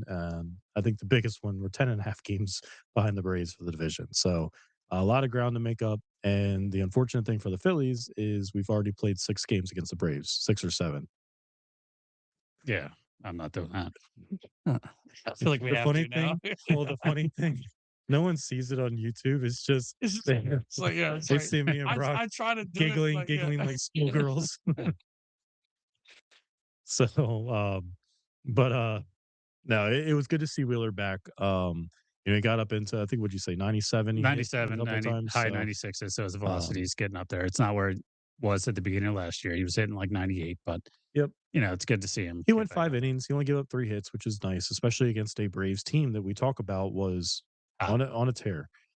6 Ks. So it seems like, it's kind of what we expect out of Wheeler, which is great because we needed somebody to, yeah, turn this downspin, turn it around. So they were able to come away with a win on Saturday, which was nice. It was nice to see that broke away. I think one of the biggest odd things that happened in that game is we had 3 triples. yeah. So if I ask you guys, I'm like, all right, who do you think is going to get the triples, on our team? It's like Bryson Stott. All right, yeah, he got one. Crawford, Oh, Crawford, Crawford yep. and Marsh. Turner, Turner, yeah. Marsh, yeah, these burners. No, Schwarber. Adolis Garcia, and then Schwarber with a Schwarber, late inning yeah. one. Little Ted rolling around the bases, but I think a lot of both of the Garcia and Schwarber, they just misplayed. Yeah. Schwarber hit like a knuckler at Eli White in center. He misplayed it. It goes to dead center field and he ends up at third base. Garcia hit like a liner out to left. I think Yastrzemski dove for it, missed it, and he ends up at third too. So it was nice to see that there was a little bit of fight out of this team. They did give the lead up. They were down going into, I think, the 8th inning, and then was that the Schwarber triple Harper sack, or was that in the 10th inning? I don't even remember I what can't. the 10 things where they scored They a couple scored runs, right? four. Yeah. They scored yeah, four of scored the 10. 4. So, Yeah. uh, but to be able to bounce back in the 8th inning, they haven't been able to show any form of life for the first 2 weeks. It seems like anytime they score runs in one inning, and they're like, we're good. Even though they brought Vides back, they haven't been very good at all. Yeah, yeah. He hit pretty well. It didn't help though. Yes. I mean, they still lost, but he hit better than Marshawn does. I'm not. I mean, Marshawn sucks ass too. This Hey, is true. we got a win with him Yeah. on the team. We did. We did. We didn't have a win without him on the team. No. So, but no, they followed up win with another loss on Sunday. So, yeah, it's just one of those things where you're going up against a tough team, and I didn't expect the fact that they won one. I was kind of like, okay, that's good. I didn't expect them to even win that. Yeah. So with all that said, day off yesterday. I guess the front office sat Topper down. They had a discussion. They let him live through Monday, and they decided to cut ties earlier today. So Topper's no longer the manager for the Phillies. I guess over the weekend, also, the Red Sox fire Alex Cora. So I heard conversations yesterday of, if they let Topper go, Dombrowski has ties with Cora from the Red Sox time. Does it make sense of, hey, do you want to come be the manager of this team? Yeah. I guess they reached out to Cora. He declined because he'd rather spend more time with his family than to coach this dumpster fire. Yeah. So, I mean, you can't blame him. The Red Sox is a shit show right now, and then he was just going to come to another one. I don't blame him. yeah, I Be think like, the Red I'm Sox, okay. it's more a shit show on the front office side of it. Yeah. It's pretty bad over there. I think here having familiarity with Dombrowski might, ease a little bit of that concern. But, at the end of the day, he declines. So Mattingly is now our interim manager. They promoted Dusty Wathan to bench coach, and then they brought the manager of the Iron Pigs up to be third base coach. So we will see what ends up happening. I'm sure we're going to have a pretty decent conversation about our thoughts here, but Yeah. In my mind, I think Dombrowski is the biggest culprit of all of their failures right now. Yep. And I think the manager was basically the scapegoat. I think the only reason why Dombrowski is still GM is more so I don't think they really fire GMs during the season much. I don't think his But- title is GM. I think he's president. Or is he think president of I think baseball GM operations? the The GM is GM Mattingly. is Mattingly's son. Yeah. Yeah. So like Dombrowski, can I go in on Go for it. Dombrowski? Yep. Okay. This motherfucker had a press conference today And he says that it's not a blame game. He fires the manager for the player's performance. He's not blaming the manager. He's not blaming the players. He's just firing the manager for no reason. Okay. He wants a different voice. And then he goes on and applaud Rob Thompson for what he did in 2022 when we It was fired a different Girardi voice. to bring in a different voice. And then obviously we won the World Series, lost, been downhill from there. Alex Cora, obviously, like you mentioned, was his boy. He talked to him on Sunday. So before Thompson was even fired, offered him the job. And Cora was like, nah, we're good. Mattingly said when he took the job to be the bench coach that he didn't want to be a manager. He didn't have the energy to be an everyday manager of a baseball club. Right. What does Dombrowski do? Fires fucking Thompson and then it promotes Mattingly to interim manager. A position that he doesn't even want. Yeah. So, okay, now you're offering a job to a guy that you're friends with that doesn't want it. And you're bringing in a guy that didn't want to be the interim manager. And now he's going to have to manage this club for the rest of the season. Mhm. Okay, cool. Great job, Dombrowski. He wanted the assistant GMs to come in on the trip to Atlanta to see how other organizations like operate. That's what he was doing to kind of like get their opinions and thoughts on how the Phillies should operate and if Thompson made sense or not. Okay. Dumb. Mattingly, he's happy with the staff. There's no other moves other than Dusty Wathan from third base coach now going to bench coach and then promoting their new third base coach. And then this guy says that he does not have any regrets about the roster construction. He's content. Dude, are you Yeah. fucking kidding me?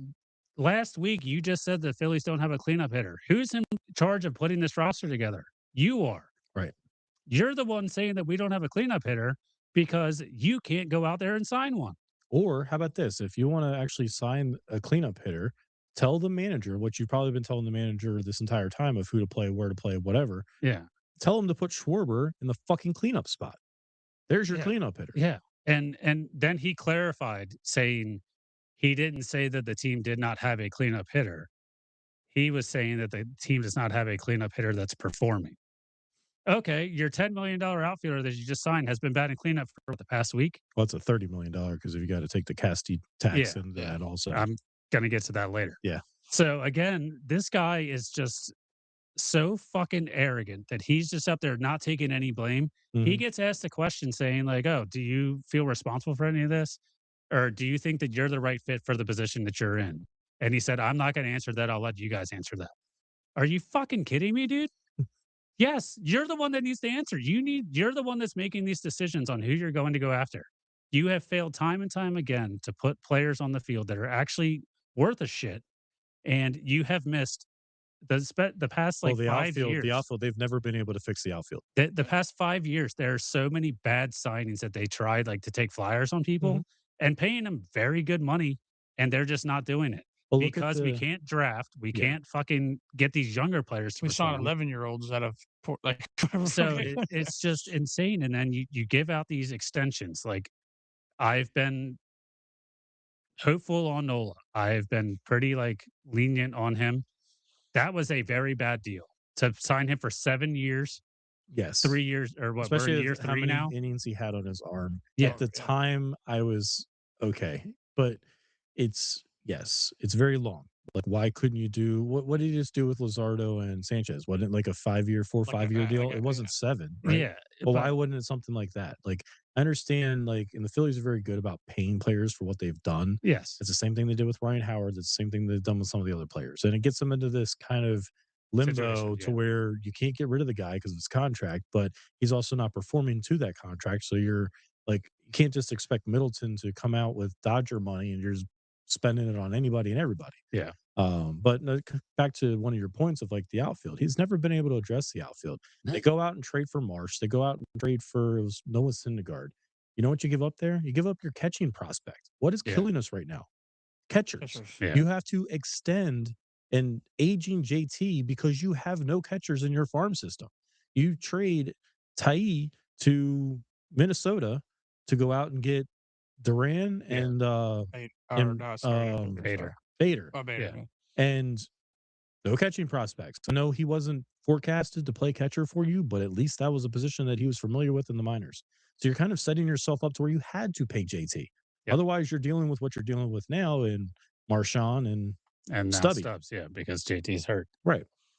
So it's just so bad. And then he says the only regrets he'll have is if the season continues to like spiral. He doesn't have any regrets now. And it's like, are you fucking kidding me, dude? You have a 9-19 ball club right now. Mhm.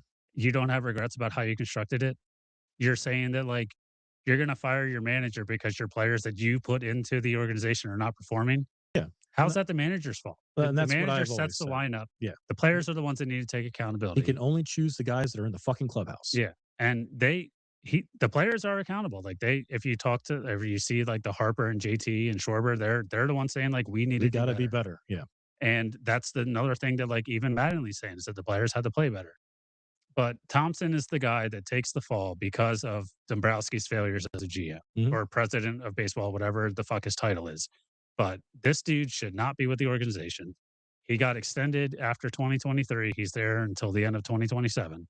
So who knows what we'll deal with. But in the Yeah. offseason, we all talked about it. It was a very lackluster offseason. Mhm. They made decisions to kind of run it back. He still will avoid questions about saying that they're running it Plus, because back. Casty's gone. But He tried to make a comment about it, saying last year they won 96 games, but then he diverted off of that comment because he doesn't want them to think that they're running it back Yeah. because technically they're not because we have fucking Otto Kemp in the Yeah. organization instead of who's down in Nick the Castellanos. minors. Yeah. Yeah. So So him and Rob both were like against calling it run it back. I'm because like, they know that that's what all of the fans and media are saying to them, but they're saying that no, we're not running it back. And all you're fucking doing is running it back with aging players, Yeah. and you're being a worse baseball team. You're putting a bad Well, product on the field. and I think the other thing too, you look at the offseason and the failures in signing players.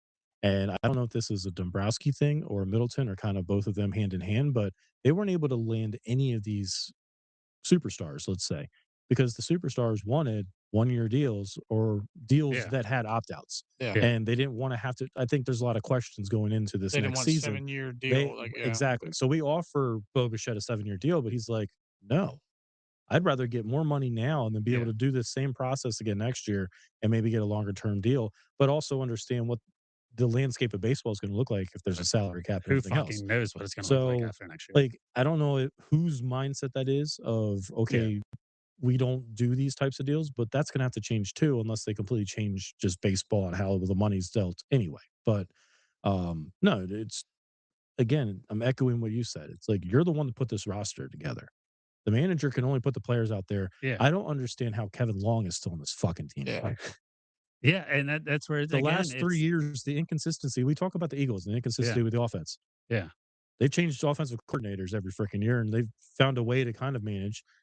They've had one guy for this entire run, and he's invisible. Yeah. Like, can't I touch him? don't get that at all. How he's still there? I think that he is like a Harper Schwarber guy, so maybe that's why he's hanging around. I mean, My the th- my batting thing coach is- shouldn't, like we talked about it last episode. Yeah. The batting coach is not there for Bryce Harper and Right. Kyle That's what, Schwarber. that's what I was gonna They say. literally know what the fuck they're going to do. Yeah, those guys should know how to The hit the ball. batting Not a coach is there telling you. for Alec Bohm, Yeah. Bryson Stott, the other guys that actually need a different point of view, perspective. It's like the fact that he is still on this team It's crazy. and Topper goes, like, Yeah. I've been a huge fan of Well, like we Topper. mentioned the Cora thing, they got rid of everybody. So why Everybody, is yeah, it why wasn't is just Yeah. Cora, it was why did we everybody. not get rid of everybody? cleaned it- Like, they yeah, cleaned like house. just clean the whole thing out altogether. Well, except And for it's like Don, as but- as far as the other coaches, like Cotham, I like Cotham. Like Yeah. I think he's done a tremendous job with the pitching staff. They have not been performing. They've I been mean, very bad this year. nobody has. Like we can look at just run differential. I put this stat down. It was bad last year or last week, the last time we talked. It's down to minus 54. Yeah. The next worst is the Mets at minus 30. And they We don't have are 100 runs. 24 runs behind the next. Yeah. The Mets haven't So scored that's 100 telling runs. you not only are you not scoring runs, you're giving up runs too. So that Yeah. goes twofold on just offense and pitching. That nothing's going right now. Yeah. But this is the roster that Dombrowski built, Correct. not Topper. So I think the only gripe I've had with Topper is in-game decisions. Sometimes whether it comes to taking pitchers out early, putting He's got different favorites on the relievers in. bullpen. Yes, Yeah. but he was also limited last year in the bullpen. Again, who puts the bullpen together? Yep. Who signs German Romano Yeah. to a Yeah. fucking $10 million deal instead of bringing Hoffman back? Yep. Again, a lot of this, there's one point of contact that everybody should be looking at, and it's the guy that again, I don't think they fired GMs during the season or Yeah. whatever the fuck his title is now.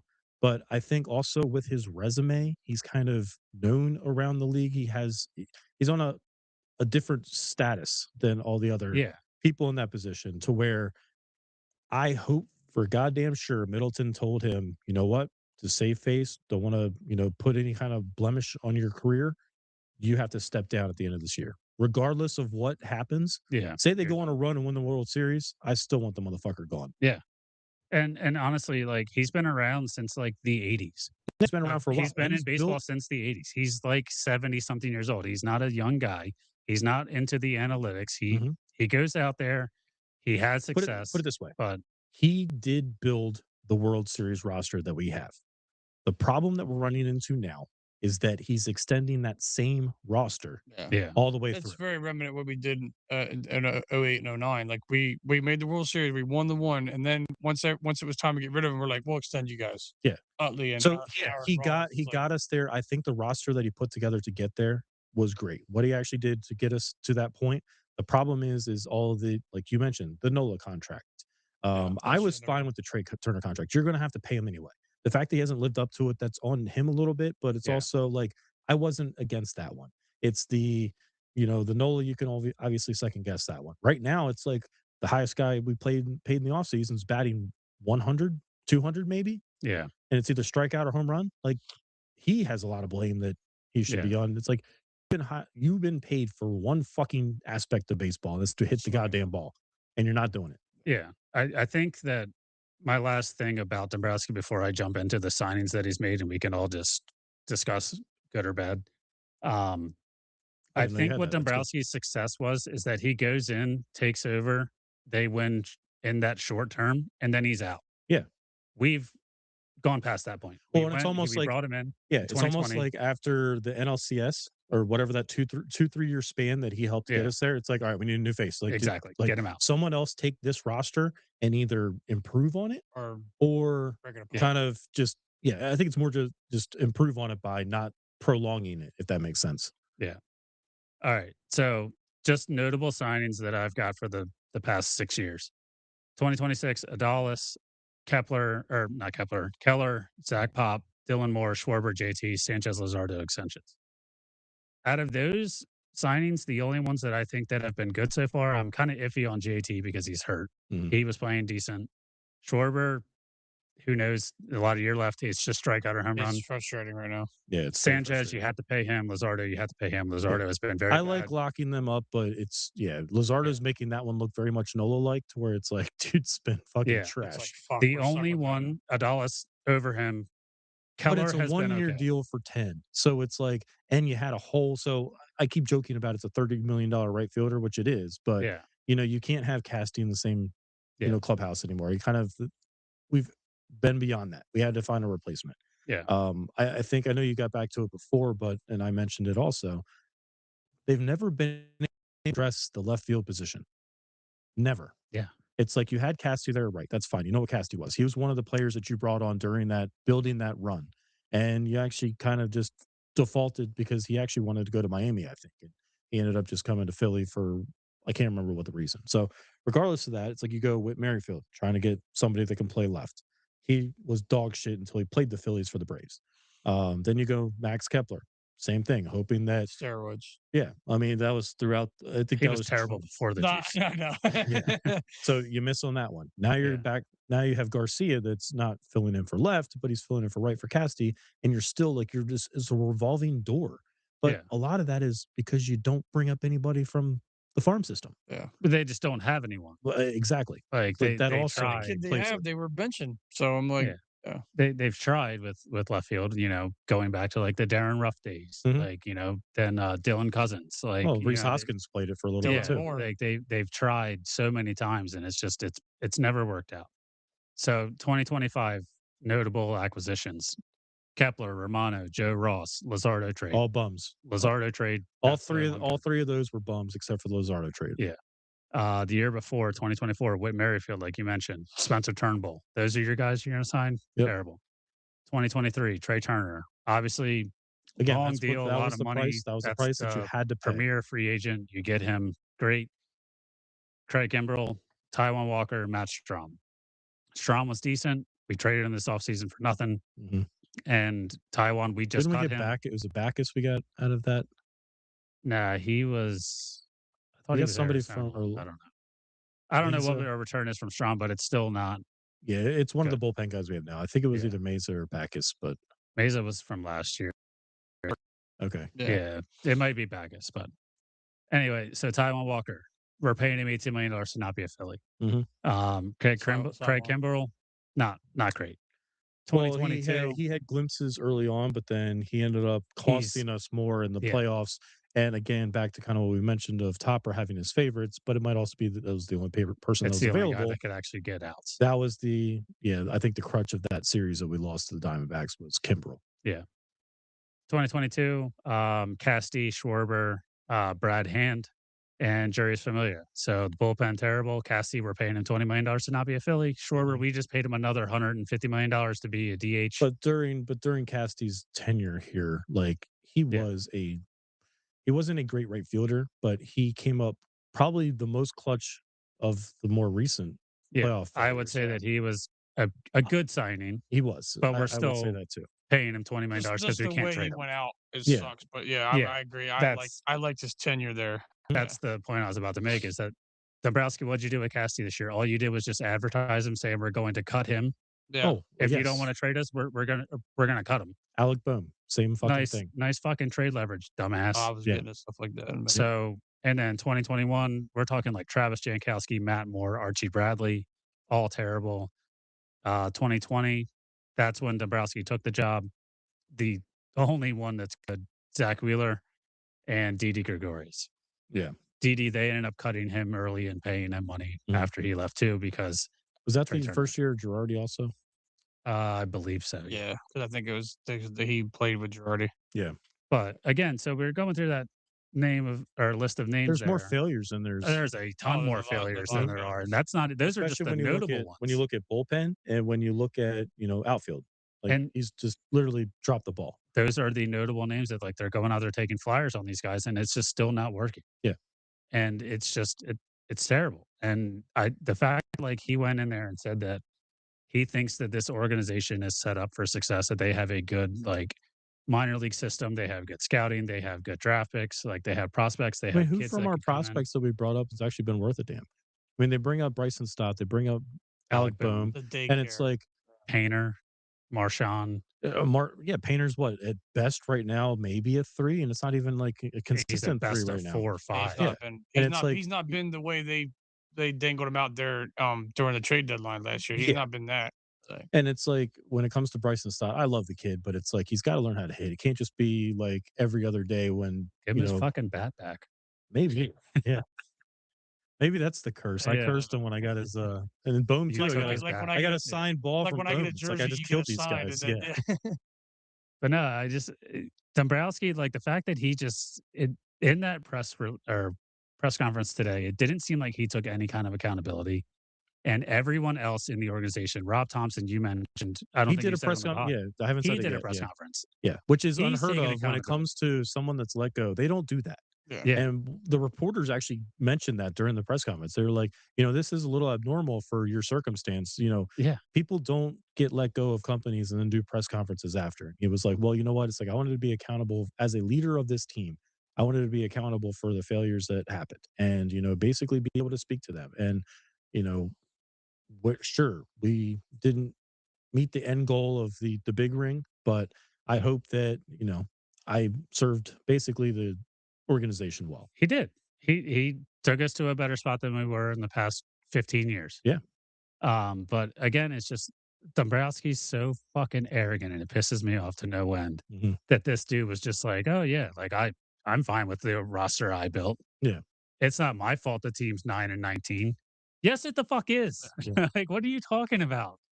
Yep. It is the player's fault, yes, but you were the one that put the players there. Like, I don't understand how he can just sit there and think that he's bulletproof because he is a president or whatever the fuck his title is. Yep. And poor Thompson out there, just the old grandpa, like, hey, I'm going to come do this press conference because I love this city and I love this team. Yeah. So it's so frustrating that this is what we're dealing with. So I won't fully say it's poor Thompson because I think I've said it before we got the season started that I would have fired Rob when we lost the playoffs last Mhm. year. I wouldn't have had him here. I wouldn't have had him back. I think I you mentioned that in the Yeah, offseason, yeah, that's what I'm so saying. I but was like, because my thing with him, I know the big thing now is like especially after the all season started, the season started. Yes, the lineup he was given, like the whole team he's given, is not great. Which we all said that we didn't like what Dom did anyway, or Dave Dombrowski did. But it's also just you know what you got, but then he continued just to put a bad lineup out there. Like he was immediately putting Boom for like well, we're like, what are we like this is just stuff that I was saying at the beginning. Like I didn't want Boom here. And so I'm like, don't put him at 4. And then they continue to put him there. And I was like, what are you doing? Like, don't put him there. and He's not performing. just to combat that just a little bit, it's like and I'd love to hear this from the players, but how much of this is out of his control to where Harper only wants to bat 3, Schwarber's only gonna bat 2, and Trey's obviously off. So those top 3 aren't going anywhere. Right. But How this much of that is outside of his actual control to where, okay, I can only basically do whatever so much, variables right. from Yeah. 4 to 9? Yeah. No, I get you saying there, but like I said, my thing was just I wouldn't have had him here to begin. Like I knew when they signed Mattingly, before Mattingly said, I didn't want to be a manager. I was like, you don't sign a guy to be your bench coach that has that much experience Well, and I think to not be a backup plan to get yeah. rid of Rob if things go bad. I didn't think they go bad this early, No. but Well, and a lot of that's on the players too. yeah, And right, it's like, yeah, they're the ones at the end of the day are going to perform. yeah, And I thought the Mattingly signing, I think I said this in the offseason too, was more of a in-game assistant yeah. Like to like hey where, man, like should you, okay, yeah, right. like yeah, When it like think comes about down this for a to second. it of, okay, you have you have stop bunting in, Yeah. Hmm. late in the game and you have Casty on second. And it's like, you end up, okay, maybe we shouldn't do that here. How about we, actually try to ground the ball to second base and move them in that fashion? Or when it comes to bullpen, Right. Oh, well, discussions and like things like again with that. bullpen, So, like bringing Alvarado back, I also did not want that. But even at times, like well, that's even with Dombrowski. Rob, what we had this whole time, we've never had like a. It used to be, you knew who was pitching what Mhm. inning, and then but then Rob would go, "Oh, I'd rather have the lefty come in now in the 6th inning instead of using him when I need this guy in the ninth or the 8th." And that Yeah, but stuff there's always, arguments there though too. It's like, yeah, all right, but when you look that's at the obvious. lineup and But that stuff you always have the core of the lineup coming up in the 7th inning. Right, but then if he gets out of that, you get to the ninth where you actually need it, then you don't have that guy available. Like that's the kind of stuff that Rob was doing all during his time that I was just And like, why does he do this I think stuff? you can argue that like Yeah. both sides of the And coin. his It's lefty righty lineup, he always thinks like, oh, I'm just gonna well, that's place just an aged thing. Like he's like, I'm just they're gonna all play like this that. guy. And I'm like, yeah, but like if he's not good, like the whole thing with Marsh is our second best hitter average wise Oh, right he's been now. doing great. And Yeah. it's like, and you take him out because it's a left-handed starter. I'm like, if he's your best hitter, though, you got to have him in the lineup. You can't Mhm. just take him out because it's a left-handed pitcher. He can only get Well, better. and I guess my argument to kind of help you there, it's like, how are they ever going to get better at hitting Exactly right. right? That's exactly yeah. And Well, remember, left-handed and they even pitchers that they said never they get the don't have a opportunity. left-handed And pitcher that to. blows my fucking Yeah, mind. how do Like you not have a bullpen arm to fucking to throw at throw, yeah. batting practice? Yeah, like, but Have yeah, Have never mentioned Luzardo that. pitch it. He's good yeah, at just hitting something, bats right man. I now. mean, that's my thing. Again, like we said with the hitting coach, like how much of it is Kevin Long being so bad at his job, which he is, but then how many of these guys just play baseball for a living? You should fucking know how to hit for a guy that pitches from your side. Yeah. Like I get it looks weird, like, oh no, there's the arms on this my side, but it's still not you still should know how to hit the ball to an Yeah. extent if you're an MLB player. So I just all that stuff kind of just kind of like it's angst with him. And like I said, the lineup is just Oh, like we speaking said of the with lineup, I'm gonna be like that. Let's yeah. see what new lineup that Mattingly Yeah. Oh rolled yeah, out right, right, today. right. Yeah. All right, batting leadoff, Trey Right. Turner. Yep. Batting second, Sure. Schwarber. Harper 3. You want to know who 4 is? See. Mind blowing. Yeah. Garcia. And then you go Marsh, Stott. Oh, Bohm's down to the 7 spot. 7th, yeah, Yeah, which I like that full they're move. holding true to that, like, they're keeping him And I down don't there. even know if I agree with this one, but he has Crawford 8 and Marchand 9. It's like, Yeah, why not keep Crawford 9? I I like saw them doing that Crawford 9. with a couple times lately with the catcher, and I'm like, "Why is it not Crawford at 9?" Like, yeah. It always makes because right now, like, both catchers are so bad, it's like when the pitcher used to bat, you're just like, "Well, Mhm. that's an out." Like, Yeah, yeah. you're But then you can yeah. lead off the other inning But with that another right, so right. that doesn't make any sense. But it's nothing different than what fucking Topper was doing. And it kind of goes to our point of you can only put these players in Yeah, so many different positions, yeah. especially if maybe the top 3 don't want to go anywhere but the top 3. But also too with Rob is not even just a lineup. When he would throw Schwarber out in left field randomly one day, like that would piss me off. I was like, dude, he's just paid the bat. They're trying to get their money's worth, Brock. It's I like, get, yeah, but what if he gets hurt? Then what are you getting? You know what I mean? Because remember that I still oh, think about what's he that gonna one. do? Miss the ball He more? pulled his groin. The Didn't right. the game they played him in left this year, they batted him leadoff? Yeah, they did. Yep. Wasn't it Was that it game? against the Yeah, Because Cubs? it was It that. was a Yeah, Cubs because game, they right? put Harper DH. at DH and Reyes first base. Yeah. Yeah. Yep. That's the Yeah. other thing too. Reyes hits a home run the one night, and then he doesn't The play the bench next on the game. next day. I'm like, Yeah. what are you doing? Like, yeah. And then the whole thing with Kemp being down because I guess because Miller being hurt. That's another thing. And Miller's another one of those guys now. They're like, hey, we got a good prospect coming. We're very excited about him. But if he's hurt Yeah. now, he's hurt. We We had a can't good switch it. prospect. His name was Alec Boehm. Yeah. How'd that turn out? Yeah. Yeah. Well, they do, cherish these things like porcelain dolls, but Yeah. And the thing Yeah. with Schwarber, we said it too. Like I've said it. Schwarber was extended 5 years because there's fans that want to see him hit one home run when they're there, and that's why he was paid 5 years. Yeah. Like I mean, you want him to hit 50 bombs, but he's also paid. And same with Stott being there. It's because people like him. They like his song.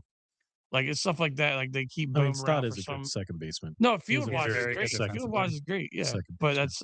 I mean, I've seen Sosa butcher a lot of plays at second base over the last few That's the weeks. other thing. He does that too. He'll swap them out mid game. Yeah. And I'm just like dude. It's a lot of the lefty because again they just Right. protect. But that comes down Well, to then his that's a job. defensive Yeah. move too. Of like, Yeah. by the time that Stott's being like Sosa will start, Stott will come in later in the game when they're probably going to be doing the right hand, left hand bullpen stuff anyway, Yeah.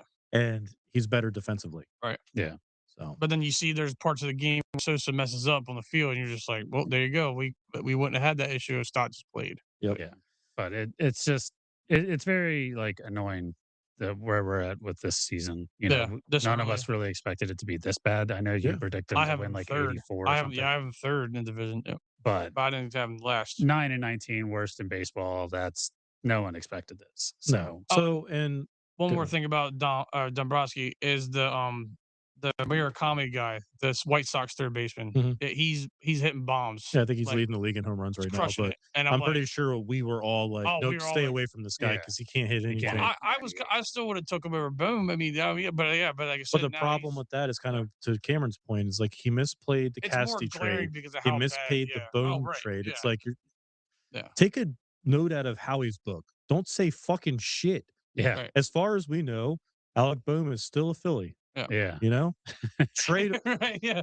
It can As- be all as over of- the news. as of AJ right Brown's now, being yes, traded June yeah. 1st, but As of right now, he's as he's of an right Eagle. now, Yeah, he is he's an Eagle. Yep. So it's like he misplayed completely those two, and that hurt any opportunity of bringing that guy Yeah. in or bringing anybody else in. Like at you third said base.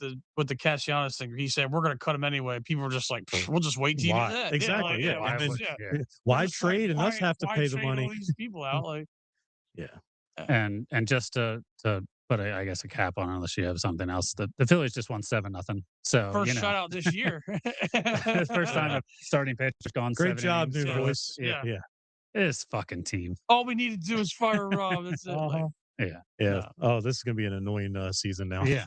Especially when Yeah. they go on a run. But to my last point on the Phillies before we get into fantasy baseball update, if they're ever going to go on a run to try to right this ship, it's about It's right now. oh yeah. They have they have the Giants for 3 at home. Currently, they're 4th in the West. They're 13-15, so just under 500. They're 2-1 against us. Well, 2-2 now. 2-2. Yeah, but we can't win in San Fran anyway. Yeah. Like Yeah. just already mark if it's San Fran, Arizona, Just winning that fucking first game was like, oh my god, we don't do this. yeah, Texas. Like there's just teams wherever we play that like we can't win on the road against them. 3 against the Giants at home. This weekend they have 4 against the Marlins. The Marlins are currently in second place in the NL East at a 13-16 record. So they're actually the same record as the Giants, but in second place in our division. 4 with them on the road. And then next week we have 3 against the A's at home. The A's are currently first in the AL They're West, gonna crush us. but they're only 15-13. They're 2 games over 500. They're gonna crush the Crutch Phillies. So- kid or whatever is going to play. At least we don't have to worry about Mason Miller shutting it down. True. But, and then next weekend we get to go not back to the Rockies, but we have the Rockies coming into town for another 3. So that was kind of the last good part of the season so far is, when we left Colorado, I think we won 2 out of 3. We lost the last game, I think. Or did we sweep them? No, we won 2 out of 3. Okay, yeah. Because was, Moniak that hit was the 2 home last runs. series when we Yeah, had. that's right. Yep. Yeah. So if you're gonna get this back on track, and yeah, the Rockies are last in the West with 13-16. So the 4 teams that you're playing over the next 2 weeks are kind of right around 500. Yeah. So if you want to get back to 500, you have to win gotta at handle least 2 out of 3 of every one of these. But I want 2 series sweeps in here. Like we need to Yeah. go on a little run and try to right this ship. So with that said, getting into fantasy baseball. After last week's performance, my job might be on the line. I had a loss to hot garbage 3-7. Fire yourself. Fire myself, yeah. Nick is Speaking even of thinking firing ourselves, Brock, where you at, buddy? Oh, you're not in 12th anymore. No, I got a win finally. There I you was just- go. Look at I was that. trying to pull it up. Yep, I got you.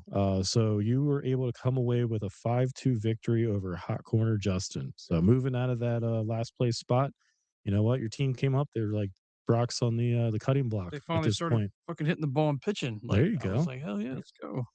And then Cam, you lost to Kenny 6-3. So the pod didn't have a good week other than Brock. As far as So- fantasy goes. I don't know what Kenny's team did. I'm trying to pull up the matchup now and see. It won't let But you scroll down and He see. crushed you in, on Sunday, offense. I was leading 6-4, and then he beat me 6-3. So Sunday, he had like a huge day and took over. I mean, runs, they He beat got by you in 8, runs, 3 home runs, 3 RBIs, and average. and average. So maybe those were the ones that flipped. He also not tied runs, you but, in wins, so it might have been one of the ones that you had that yeah. flipped. But it was like going into Sunday, I was up 6 something, and then now it flipped after Sunday. So Yeah. great Sunday, Kenny. So getting to the standings here. So Tim is currently in first. Team Trash Pile. I don't remember a lot of these names. Cameron, if you know them, feel free to throw them Trash out. pile is Tyler. Tyler's 3 games out, is in second. Hot Garbage, 6.5 games out. That's Hot Garbage is Brandon. I Yeah. lost to Brandon. God, again, all the time. He doesn't listen anyway, so I can talk shit to him. I'm sitting in fourth, 9.5 games back. Kevin's is Miso Horner. He is 10. Sixth place is Ethan. Ethan. I say mine won't load up. I'm trying to bring it up. Kenny's 11 games back in seventh. Justin's 11.5 games back in eighth. Cameron, you're sitting in ninth, 12 games back. So everybody's kind of really close. I fucking hate my team. I picked a bunch of guys. I Well, picked up you Jordan picked- Romano, and he They got immediately cut. blew up and then got cut. My Yeah. entire team's IL almost already. Yeah. Tony's sitting in 10th with 18 games back. Brock, you're 11th with 23 games back. And then Matt's 23.5 games back in the 12th spot. So He this needs to week- change his name. He's got Tots. Yeah. Change it because Stott obviously is not Stott- great. Stotts Knots. This week I am playing Team Trash Pile. So currently down 3-4. As we tend Table. to say on this podcast, season's still early. Week's Yeah. still early. Table matchup this week. I'm up 5-4 on Brock. I was just trying to see who I was playing. Your pitching's off to a hot start. You got 13 innings, 14 Ks, and .68 ERA. Damn. The only reason What why Philly did you have pitching today? Luzardo. Oh yeah, that's right. I was like, hold on a second. I was looking at it. That's right. So yeah, we'll see how the week goes. Yep. Other than that, yeah, not too much else to cover here. As we mentioned, the Phillies came away with a impressive Sixers are up 7-0 right now. victory, and right now the Sixers are up And for our Knicks followers, they're winning. 97-92 with 7 minutes left in the fourth. And what'd you say about I the said Knicks who no for one the cares Knicks- about? For the Knicks side of the podcast, they're winning their game right now as well. All right. So we'll see what the Sixers can do. Big Flyers game tomorrow night. As you all know, big Flyers pod here. So if you guys are looking for, And you'll be at the Phillies game tomorrow. Yep. I will be. Brian will not. I will not be. Just around I'll be at the bowling alley. Yeah. Yeah. Watching the Flyers game. So I don't know if anybody's ever tried to watch a Flyers game on a screen that's like, 10 feet away and grainy as hell. But, 30-inch. you can't see the puck, but, you get really good at following the players and kind of anticipating where they're going to go. So, but yeah, thanks for joining everybody. Until next time. Cheers. Go Cheers. Flyers.